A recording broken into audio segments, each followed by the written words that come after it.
Cybersecurity and Defense in 2021, Using Awareness, Cyber Defense, and Best Practices to Protect Yourself Against Cyber Warfare and Attackers, written by Michael A. Goedeker, MSc, narrated by Mandy Grant-Grierson. Introduction. When I started to learn about computers, I was in second grade and lived in the Big Apple.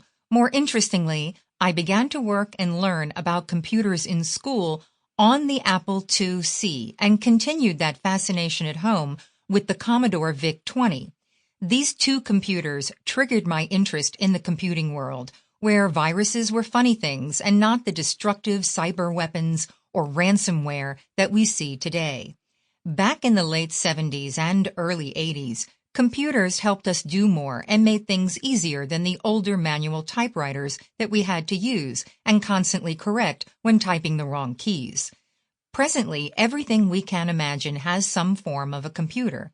When we look at how these computers and chips function, it's difficult to rectify why we still have those not-so-funny viruses, malware, and other malicious code threats today that wreak havoc on utilities and enterprise systems that power the e-economy.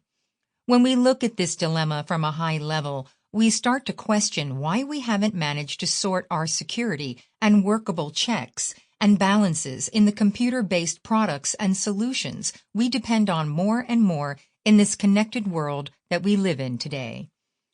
This question highlights some of the challenges that we will continue to face if we do not change how we see security, secured systems, and advanced types of adversaries and attackers. Many have promoted selling those automagical AI, artificial intelligence, or ML, machine learning-based solutions as the end-all cure-all, which is just plain false and very misleading. They don't do these things automatically, protect against all attackers, or protect us against all the unknowns or even human attackers. Some attackers are the hired help of nation-states or part-time workers for cybercrime syndicates that are sometimes forced into this arena, or worse still, they are working on attacks as a means of survival, putting food on the table. Hunger and death are great motivators for those that associate their only existence based on a physical universe or the human body's needs. But why talk about this in a security book? To secure and lock down systems, we need to know what we are up against and understand why someone must attack our systems in order to eat. But we also need to understand how human or survival needs push many good people off the precipice.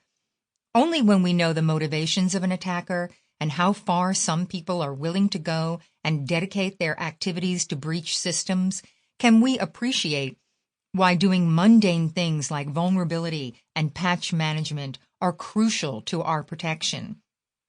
Fear, survival, pain, hunger, dedication, forced patience, and time are what attackers often bring to the table against any defense team or defender of a nation, enterprise, or your system's security or wallet.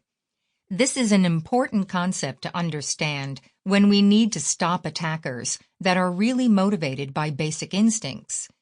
There are many books on cyber topics. Indeed, they also have intelligent titles and promise to give you everything you need to be the super defensive whatchamacallit, doohickey, thingamabob, or super cyber AI ML thing.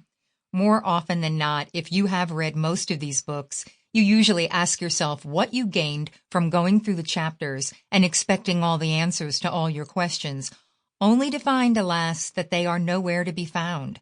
Security, cybersecurity, and cyber defense are not the easiest books and subjects to study and understand, and maybe this is because of the complexity of security rather than our expectations.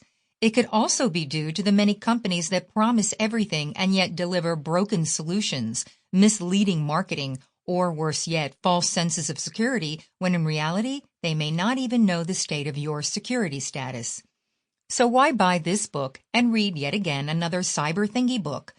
Well, maybe it's time to start with the basics, using a new understanding of the qualitative research, and then try to tackle some of the main areas that can help us in cyber defense and cybersecurity through a more in-depth understanding of cultural and instinct-influenced factors.